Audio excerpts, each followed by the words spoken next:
नमस्कार दोस्तों। अब मैं इस वीडियो में आपको ये नहीं बताने वाला हूं कि कौन सी चीज सस्ती हुई, कौन सी चीज महंगी हुई। पर सरकार ने क्या किया, जीएसटी कम करने के साथ साथ जीएसटी को सिंप्लीफाई किया। जो रेवेन्यू को कंपनसेट किया जाएगा, उसके पीछे इस सोच का, इस एक्शन का बहुत बड़ा काम होने वाला है। उसमें हम ट्रंप को इग्नोर नहीं कर सकते। भारत ने कुछ अलग तरीके से ये रिस्पॉन्स किया कि जो अमेरिका को हम एक्सपोर्ट कर रहे हैं, उस एक्सपोर्ट को हम डाइवर्ट कर देते हैं। हमारा 55 से 60% जो जीडीपी है वो कंजम्पशन से आता है, कि हम एनकरेज करेंगे मिडिल क्लास को जो ज्यादा खर्च करेगी। जब चीजों की डिमांड बढ़ती है तो प्रोडक्शन भी बढ़ता है। इससे जो जीडीपी बढ़ेगी, जो कंजम्पशन से जो जीडीपी बढ़ेगी, वो कितनी बढ़ेगी। जो जीएसटी रिडक्शन किया गया वो भी अनइवन है, और जो कंजम्पशन बढ़ेगा वो भी अनइवन है। पहली बात तो ग्रोथ होगा, और इस रेंज में ग्रोथ होना चाहिए। जब कंट्रीब्यूशन ही बहुत कम है, अगर इसके आइटम सस्ते भी हो गए तो ओवरऑल रेवेन्यू में फर्क बहुत ज्यादा नहीं पड़ेगा। इसका मतलब इस स्लैब से जो रेवेन्यू लॉस है वो कंपनसेट होगा, पर सच में ऐसा नहीं है। सरकार का 6.25 लाख करोड़ रुपया अटका पड़ा है, वहां से वो जो लॉस हुआ है उसे कंपनसेट करने के लिए। नमस्कार दोस्तों, आखिरकार हमें वो खुशखबरी मिल ही गई जो प्रधानमंत्री मोदी ने 15 अगस्त के दिन भारत की जनता से प्रॉमिस किया था कि दिवाली पर आपको भारी गिफ्ट दिया जाएगा। तो आखिरकार जो नई स्लैब्स है जीएसटी की वो घोषित कर दी गई है। बहुत सारी जो प्राइसेस हैं वो कम की गई हैं। जीएसटी के रेट्स भारी मात्रा में कम किए गए, यानी कि बहुत सारी चीजें सस्ती हो गई। अब मैं इस वीडियो में आपको ये नहीं बताने वाला हूं कि कौन सी चीज सस्ती हुई, कौन सी चीज महंगी हुई, क्योंकि इसके लिए पहले से ही बहुत सारी वीडियोस अवेलेबल है।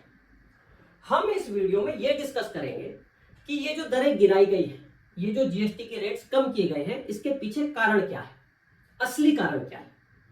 ऐसा नहीं है कि मोदी जी को दिवाली का गिफ्ट देना था और उस गिफ्ट को देने के लिए ये डिसीजन लिया गया। दरअसल इस डिसीजन के पीछे एक पूरा प्लान है। हम उस प्लान के बारे में जानने की कोशिश करेंगे कि किस तरह प्रधानमंत्री मोदी ने या भारत की सरकार ने इस एक डिसीजन से जियोपॉलिटिक्स को साधने की कोशिश की है, ट्रंप को उत्तर देने की कोशिश की है। इस डिसीजन का किस तरीके से भारत की पॉलिटिक्स पर, भारत की इकोनॉमी पर प्रभाव पड़ने वाला है। जीएसटी के जो रेट किए जाएंगे, जीएसटी में जो कमी आएगी वो कितनी कमी आएगी, यानी कि जो जीएसटी का जो रिवेन्यू है उसमें कितनी कमी आएगी, और उस जो कमी है, जो लॉस होगा जीएसटी का, जो जीएसटी रिवेन्यू का लॉस होगा, उसे कैसे कॉम्पनसेट किया जाएगा। और इस डिसीजन से जो ये कहा जा रहा है कि इकोनॉमी ग्रो करेगी, वो कितनी ग्रो करेगी। कहने का मतलब ये है कि इसके कई सारे बिंदु हैं, इसके कई सारे प्रभाव पड़ने वाले हैं, जो भारत की जियोपॉलिटिक्स को, आगे आने वाली इंटरनेशनल पॉलिटिक्स को प्रभावित करेगी, जो भारत की इंटरनल पॉलिटिक्स को प्रभावित करेगी, जो भारत की इकोनॉमी को प्रभावित करेगी। तो हम एक एक करके एक एक पॉइंट पर डिस्कस करने वाले हैं। अगर आपको ये वीडियो पसंद आए, मेरी बातों से आप सहमत हो, तो इस वीडियो को प्लीज लाइक करना और हमारे चैनल को सब्सक्राइब करना। बाई चांस आपको वीडियो पसंद ना आए, आप मेरी बातों से सहमत ना हो, तो बेशक वीडियो को डिसलाइक कर देना, लेकिन कमेंट में यह जरूर बताना कि वीडियो में क्या कमी है, वीडियो में ऐसा आपको क्या लगा जिससे आप सहमत नहीं हुए, या फिर आपको वीडियो सही नहीं लगी। शुरू करते हैं। सबसे पहले हम बात करते हैं कि इसमें मोटा मोटा क्या किया गया। पहले मोटा मोटा अगर मैं बात करूं तो 4 स्लैब्स थी जीएसटी की, 5%, 12%, 18% और 28%। 0% पहले भी होती थी, यानी कि जिन पे कोई टैक्स नहीं लगता था, और एक 40% वाली तो नहीं थी, लेकिन 28% के ऊपर बहुत सारी चीजें ऐसी थी जो सेस लग के 40% के लगभग पहुंच जाती थी। तो अब की बार सरकार ने उसको थोड़ा डिफाइन कर दिया। यहां से सरकार ने 12% वाली और 28% वाली, ये दो जो कैटेगरीज हैं ये हटा दी है। मोटा मोटा दो कैटेगरी रह गई है, 5% वाली और 18% वाली। जो वो भारी भरकम वाली जो चीजें थी, जो ऑलरेडी जिन पे 40% के लगभग टैक्स लग रहा था, उसको डिफाइन कर दिया एक अन्य कैटेगरी में, 40% की में। लेकिन ये कैटेगरी बिल्कुल अलग है, जिसमें कि या तो हार्मफुल सब्सटेंसेस आते हैं जैसे तंबाकू है, या फिर जिसमें बहुत हाई क्लास वाली चीजें आती हैं जैसे भारी जो बड़ी गाड़ियां होती हैं उस तरीके की। आगे चलते हैं। जैसे कि ये 40% वाली स्लैब इंट्रोड्यूस कर दी, दो जो बेसिक स्लैब है वो रिड्यूस कर दी, और ये कब से इफेक्टिव होने वाला है, ये 22 सितंबर 2025 से ये इफेक्ट में आ जाएगा। अच्छा, अब बात यह है कि खाली अगर प्रॉमिस जो गिफ्ट ही देना था, है ना, तो गवर्नमेंट पे तरीके क्या क्या होते थे? गवर्नमेंट पे तरीके ये भी हो सकते थे कि 12% की कई सारी चीजें जो जरूरी लग रही थी, एसेंशियल चीजें, वो 5% में डाल देती, कुछ चीजें 12 में ही रहने देती। 28 की कुछ चीजें जो लग रहा था वो 18 में डाल देती, कुछ 28 में ही रहने देती। पर सरकार ने क्या किया, जीएसटी कम करने के साथ साथ जीएसटी को सिंप्लीफाई किया, यानी कि 4 कैटेगरी से 2 कैटेगरी बनाई। और ये ही सारा पेज है जो रेवेन्यू को कंपनसेट किया जाएगा, उसके पीछे इस सोच का, इस एक्शन का बहुत बड़ा काम होने वाला है। ये हम अभी आगे की वीडियो में डिस्कस करेंगे, इस पॉइंट को ध्यान रखना। अब देखो, सबसे पहले हम डिस्कस करते हैं कि जो पहला बड़ा कारण है इस डिसीजन को लेने का, उसमें हम ट्रंप को इग्नोर नहीं कर सकते। ट्रंप की भी एक अच्छी खासी भूमिका है इसके पीछे। ट्रंप ने क्या किया, ट्रंप ने जो टैरिफ है वो भारत पर 50% टैरिफ लगा दिया और भारत पर प्रेशर बनाने की कोशिश की कि आप जो है रूस से ना तो आप पेट्रोल लेंगे और ना आप आर्म्स लेंगे। आर्म्स की बात अभी नहीं की, लेकिन एज सच एक इंटेंशन ट्रंप की, अमेरिका की ये भी है। तो ट्रंप के कुछ ऑब्जेक्टिव थे। मेनली क्या ऑब्जेक्टिव था कि रशिया को आइसोलेट करना है, रशिया को बिल्कुल अलग थलग कर देना है, जिससे कि वो जो रूस और यूक्रेन का वॉर है इसको वो रोक दे। उससे क्या होता, जो ट्रंप है उसकी एक ग्लोबल लीडर की इमेज बनती। बताया जाता है कि उनकी ग्लोबल प्राइस की भी एम्बिशंस हैं। ये होती ना होती, वो रुकता नहीं रुकता, भारत पर जो प्रेशर बनाया उससे भी अगर भारत मान भी जाता तो भी जो वॉर है वो रुकता नहीं रुकता, उसकी कोई गारंटी नहीं। क्यों? क्योंकि भारत फिर भी छोटा इंपोर्टर है रूस से जो चीजें खरीदता है। चाइना बहुत बड़ा इंपोर्टर है। तो चाइना के होते हुए ये युद्ध कैसे रुकता और रूस कैसे अल्टरनेटिव मार्केट ना ढूंढ पाता, इस पर डिपेंड करता है कि वो युद्ध रुकता नहीं रुकता।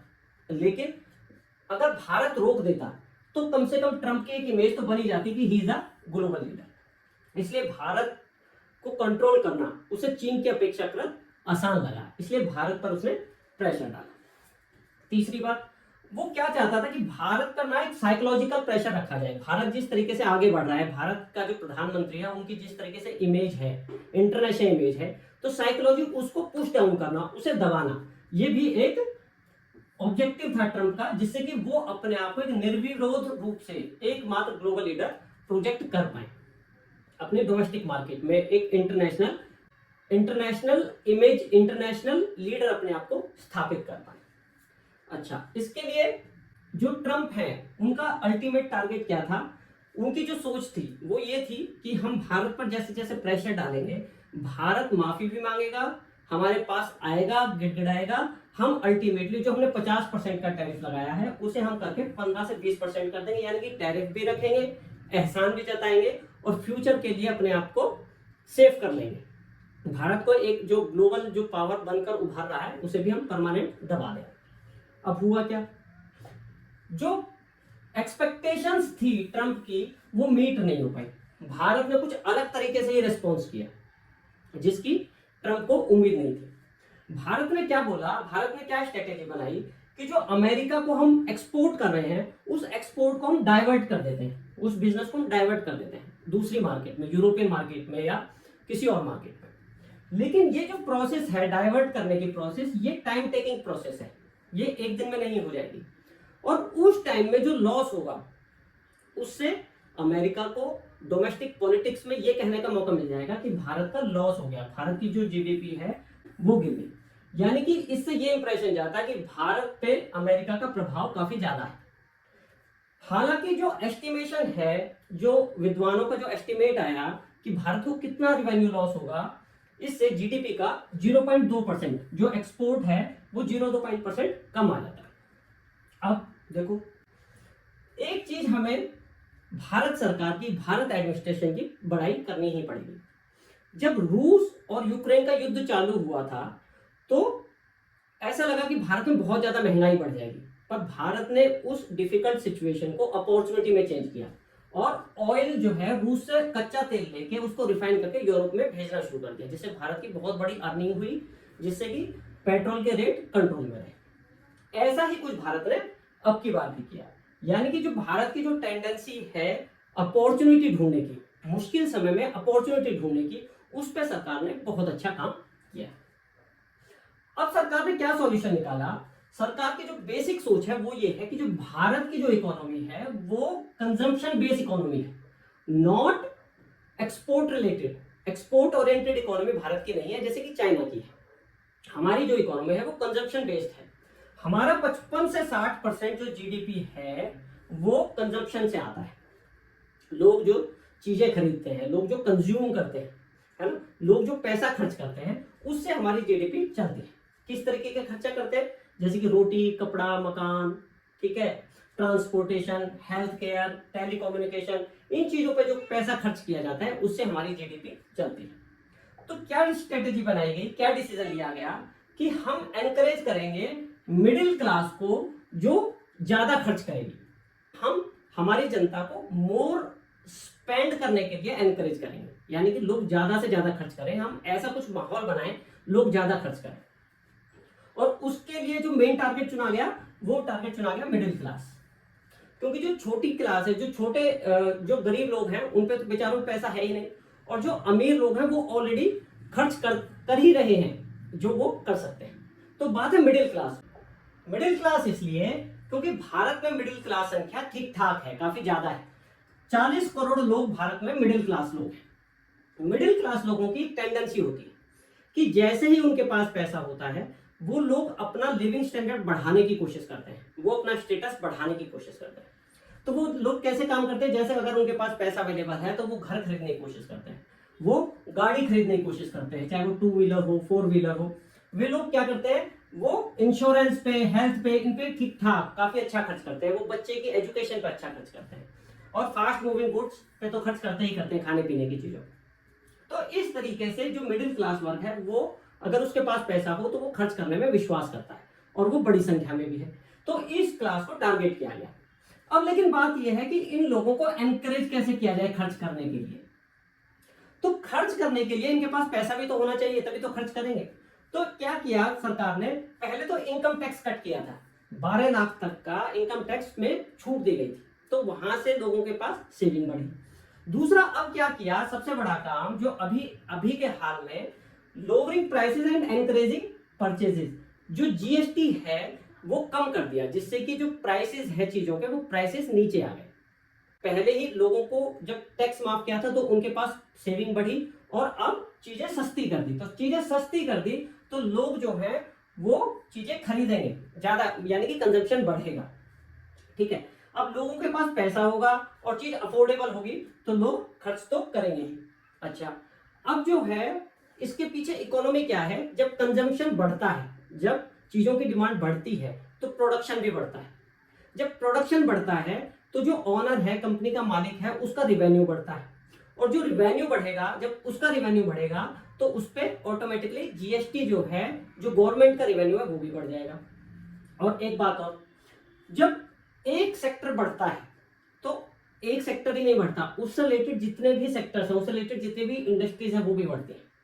फॉर एग्जाम्पल, जैसे ये मान के चलें कि घरों की डिमांड बढ़ गई, ठीक है, जैसे ही घरों की डिमांड बढ़ी तो घर में जितना भी मटेरियल यूज होता है, जैसे सीमेंट हो, लोहा हो, स्टील हो, उन सब की डिमांड बढ़ जाएगी।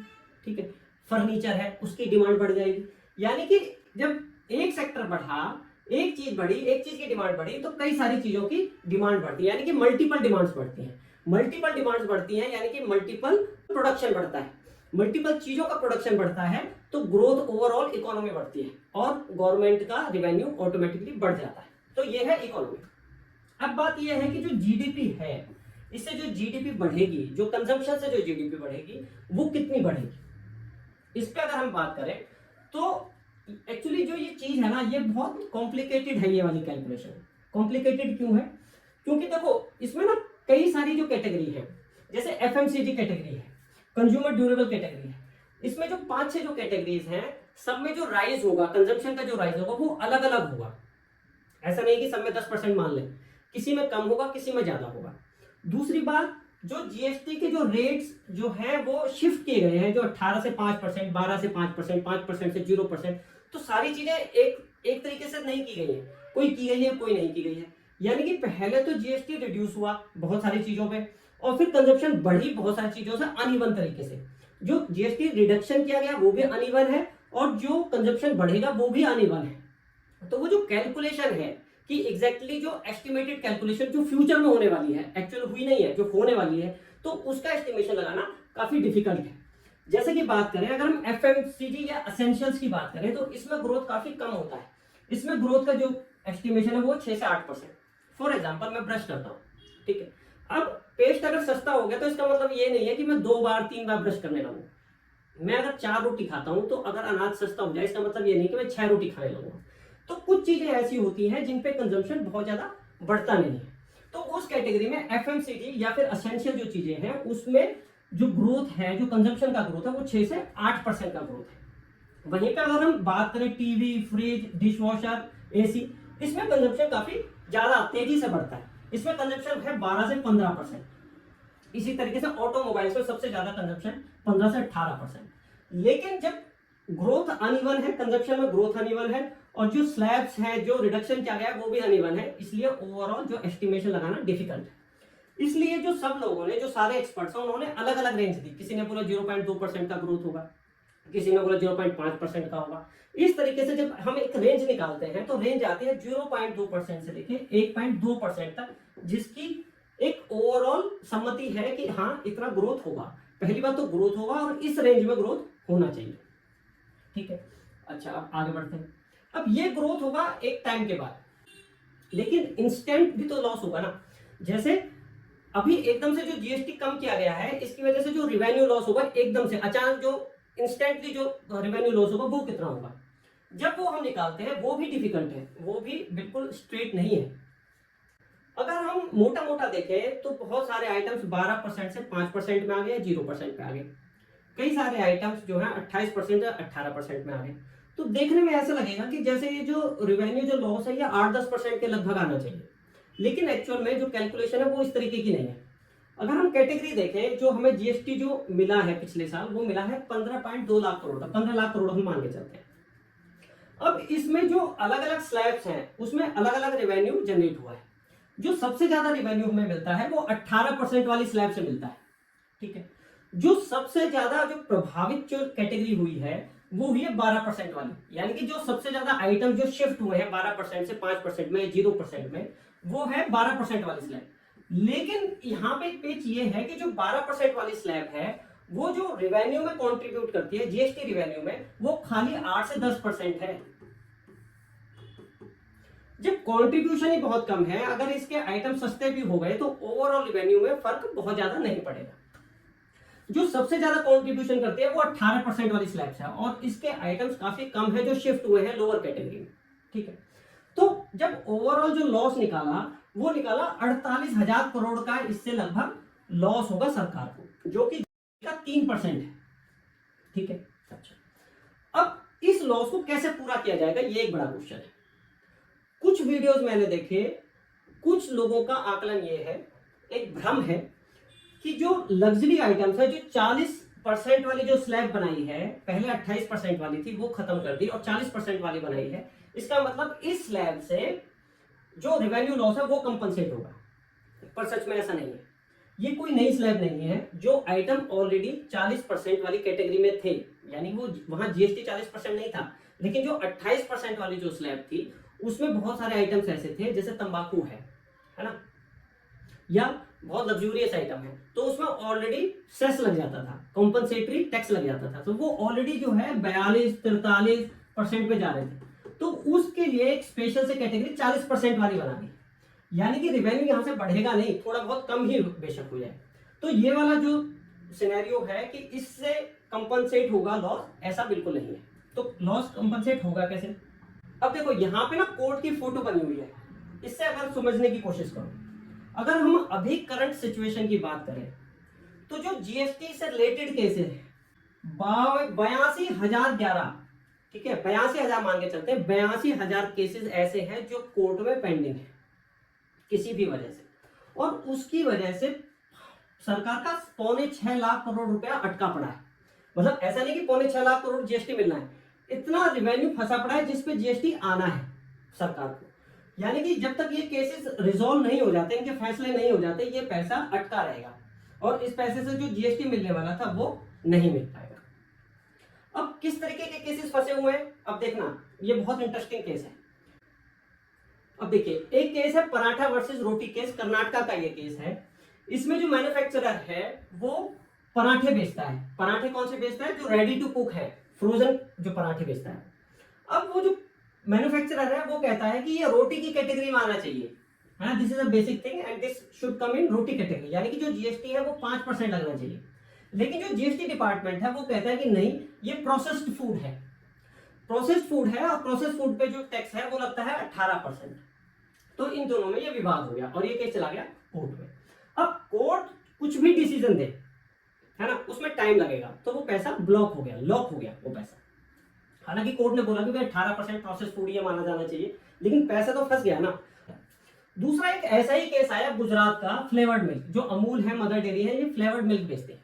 अब जो कंपनी है उसका कहना है कि ये मिल्क कैटेगरी में आना चाहिए, अगर मिल्क है तो जीएसटी लगेगा 0%। लेकिन जो जीएसटी डिपार्टमेंट है वो कहता है कि नहीं, this is a beverage category और जीएसटी लगना चाहिए 12%, तो वो भी कोर्ट में चले गए। तो इस तरीके से बहुत सारे केसेस वो फंसे हुए हैं जो क्लासिफिकेशन के ऊपर है कि भाई इसको किस कैटेगरी में लिया जाए। इसीलिए सरकार ने क्या किया कि कैटेगरी उसकी कम कर दी, 4 से 2 कर दी। और उससे भी बड़ी बात, अगर आपने ध्यान से देखा हो कि जो कैटेगरी है वो काफी दूर दूर है, एक 5% वाली और एक 18% वाली है, यानी कि कंफ्यूजन के चांसेस बहुत कम हैं, बहुत कम है, तो केसेस कम होंगे, पैसा कम फंसेगा, पैसा कम फंसेगा तो रेवेन्यू तुरंत मिलेगा। ठीक है, तो यहां से जो सरकार की जो कोशिश है, वहां से वो जो लॉस हुआ है उसे कंपनसेट करने की है। तो दूसरी बात क्या होगी, जब वो केस फंसता है तो जो कोर्ट में फंसता है तो वो सालों साल लटका रहता है। तो सरकार ने क्या किया कि एक तो उसे सिंप्लीफाई कर दिया कि केसेस कम जाएं, लेकिन ऐसा नहीं है कि केसेस जीरो हो जाएंगे, कुछ केसेस तो फिर भी जाएंगे और पैसा लॉक होगा। उसके लिए सरकार ने क्या किया, सरकार की जो जीएसटी ट्रिब्यूनल है उसको रिएक्टिवेट कर दिया, ये अभी बंद हो गई थी, इसको दोबारा से खोला है और online services provide, digital service provide करने की बात कही है, जैसे कि लोग ऑनलाइन ही चीजें कर सके, केसेस जल्दी निपटारा। तो क्या है कि केसेस कम हो जाए, निपटारा जल्दी हो, तो जो पैसा लॉक हुआ है वो ना हो, जो जीएसटी रिफंड करना पड़ता है वहां पे जो प्रॉब्लम्स होते हैं वो ना हो, और जो कंपनसेट है, जो रेवेन्यू लॉस हुआ है वो यहां से पूरा किया जा सके। अच्छा, इसीलिए जीएसटी कम भी किया गया और जीएसटी सिंप्लीफाई भी किया गया। जीएसटी कम होने से जो रेवेन्यू लॉस होगा उसको जीएसटी सिंप्लीफिकेशन से कंपनसेट करने की कोशिश की जाएगी। अच्छा, अब बात यह है कि भारत सरकार ने यही वाला टाइम क्यों चूज किया एकदम से, है ना, दिवाली क्यों चूज किया? देखिए, जो दिवाली है वो बहुत बड़ा फेस्टिवल है भारत में। इन दिनों लोग खरीदारी करना पसंद करते हैं, यानी कि जो खरीदारी है वो पीक पर रहती है। लोग गाड़ियां लेना पसंद करते हैं, घर खरीदना पसंद करते हैं, ज्वेलरी खरीदना पसंद करते हैं, बाकी की जो एफएमसीजी जो चीजें हैं या जो कंज्यूमर प्रोडक्ट्स है, जैसे फ्रिज ले लिया, कूलर ले लिया, जो एसी ले लिया, इस तरीके की जो चीजें हैं भारत में दिवाली के टाइम पे खरीदना लोग पसंद करते हैं, यानी कि जो मार्केट है वो बूम करती है इस टाइम पे। ठीक है, यानी कि डिमांड बहुत ज्यादा बढ़ती है, ऐसे में लोगों के पास पैसा भी है, चीजें भी सस्ती हुई हैं, तो मार्केट बूम करेगी। दूसरी बात क्या है कि इस समय जो इन्फ्लेशन है, जो महंगाई की दर है, खुदरा वाली, इंडिविजुअल वाली, रिटेल वाली, वो है 4.7 से 4.9%, जो कि काफी कंट्रोल में है। अगर यही महंगाई अगर होती 6-7% तो शायद सरकार ये डिसीजन ना ले पाती। दरअसल इकोनॉमिक्स क्या है, जब डिमांड बढ़ती है, अगर लोगों के पास पैसा है, चीजों की डिमांड बढ़ती है तो महंगाई भी बढ़ती है। जैसे चीज की डिमांड बढ़ी तो उसकी कमी होगी, खरीदने वाले लोग ज्यादा हैं, जो चीजें बिकनी है वो कम है, तो डिमांड बढ़ती है तो चीजें महंगी हो जाती हैं, इससे महंगाई बढ़ती है। अगर ये महंगाई पहले ही इस लेवल पर होती तो और बढ़ाने की गुंजाइश ना होती और ये डिसीजन शायद ना लिया जाता। लेकिन अभी जो महंगाई है वो काफी कुछ कंट्रोल में है, तो जो महंगाई बढ़ेगी वो लिमिट में ही रहेगी, इसलिए ये डिसीजन अभी लेना गवर्नमेंट ने ठीक समझा। तो अल्टीमेटली सरकार ने एक तीर से कई सारे निशाने, कई सारे हित पूर्ति वाले काम किए। एक बार थोड़ा सा अगर हम रिवाइज करें कैसे कैसे, एक तो उसने अपने जियोपॉलिटिक्स को, जो इंटरनेशनल जो पॉलिटिक्स है उसको इससे साध लिया है, इकोनॉमी आगे जाएगी, जो रूस से जो रिलेशन है वो भी खराब नहीं हुए, इकोनॉमिक ग्रो भी होगी और हमारी डिग्निटी मेंटेन रहेगी, हमें किसी फॉरेनर की, हमें अमेरिका की कोई हेल्प लेनी नहीं पड़ी। हमारी जो इंडिपेंडेंट फॉरेन पॉलिसी है वो कंटिन्यू रह पाएगी। पहली बात तो ये हो गई। दूसरी बात, हमारी इकोनॉमी तो इससे ग्रो कर ही जाएगी, जो हमारा जो लॉस हुआ है वो तो इससे कॉम्पनसेट हो ही जाएगा, और उससे ज्यादा ही जाएगा। जो हमारा एक्सपोर्ट के कारण जो लॉस हुआ, यूएस ने जो टैरिफ बढ़ाए, जो हमारा लॉस हुआ, वो उस स्टेप को ये वाला जो हमारा डिसीजन है ये कवर कर लेगा, बल्कि उससे ज्यादा ही इकोनॉमी ग्रो करेगी। तीसरी बात, इससे एडमिनिस्ट्रेटिव फायदा होगा, लीगल केसेस कम हो जाएंगे, चीजें सिंप्लीफिकेशन हुई, ये तो है ही है ना। एक और बड़ी चीज क्या हुई, जो मिडिल क्लास है, जो कोर वोटर है प्रेजेंट गवर्नमेंट का, मिडिल क्लास, उसको खुश करने का काम किया है। पहले तो टैक्स कम किया था 12 लाख तक, उससे पब्लिक बहुत खुश हुई थी, और अब जो महंगाई कम हुई है, जो चीजें कोई जो रेट गिरे हैं, उससे लोग बहुत खुश हुए हैं। तो जो कोर वोटर है उसको जो करंट सरकार है उसने अट्रैक्ट किया है बहुत ज्यादा। अब जो पहले ही वो बीजेपी का वोटर था उसको और खुश किया है, यानी कि उसको अपने साथ बांध लिया है। दूसरी बात उसने क्या की है, जो मिडिल क्लास है उसकी एक टेंडेंसी है, वो खुद का स्टेटस बनाने में, अपने समाज का स्टेटस बनाने में, अपने देश का स्टेटस बनाने में बहुत बिलीव करता है। वो प्राइड महसूस करता है, प्राइड महसूस करना चाहता है। वो ये बर्दाश्त नहीं कर सकता कि उसका जो प्रधानमंत्री है वो किसी से दबे। वो चाहेगा कि उसका जो प्रधानमंत्री है, उस क्लास का जो प्रधानमंत्री है, वो एज अ ग्लोबल लीडर दिखे, वो प्राउड से कहे कि उनका जो प्रधानमंत्री है वो ग्लोबल लीडर है, उसकी चलती है। तो जो ये वाला जो डिसीजन लिया है मोदी जी ने, मोदी सरकार ने, कि हम अमेरिका से नहीं दबे, इससे जो मिडिल क्लास है वो बहुत खुश हुई है, वो नेतृत्व से इमोशनली अटैच हुई है, प्राउड महसूस किया है उसने। यानी कि जो कोर वोट बैंक है इस सरकार का, वो उससे और ज्यादा, पहले से भी ज्यादा मजबूती से जुड़ा है। और मोदी जी जो हैं, जो हर बात में 2047 की बात करते हैं, उनका विजन 2047 विकसित भारत का जो विजन वो कहते हैं, वो पूरा तो तभी होगा ना जब वो सरकार में रहेंगे। सरकार में ही नहीं रहेंगे तो विजन कैसे कंप्लीट होगा। तो जो ये एक्शन है, इससे इंटरनेशनल पॉलिटिक्स और जो घरेलू पॉलिटिक्स है, दोनों को साधने का काम इस सरकार ने किया है। तो ये थे हमारे सारे स्टेप्स कि सरकार ने ये स्टेप क्यों लिया, इससे क्या क्या फर्क पड़ने वाले हैं, भारत पे क्या फर्क पड़ने वाला है, इकोनॉमी पे क्या फर्क पड़ने वाला है, क्या लॉस होगा, उसको कैसे कंपनसेट किया जाएगा, जो इंटरनेशनल लॉस हो रहा था एक्सपोर्ट का उसको कैसे कंपनसेट करने की कोशिश की गई है। तो ये था हमारा सारा खांचा, सारी वीडियो के जो भी स्टेप्स थे। अगले फिर किसी टॉपिक के साथ, पूरे विश्लेषण के साथ हम आएंगे। तब तक के लिए थैंक यू।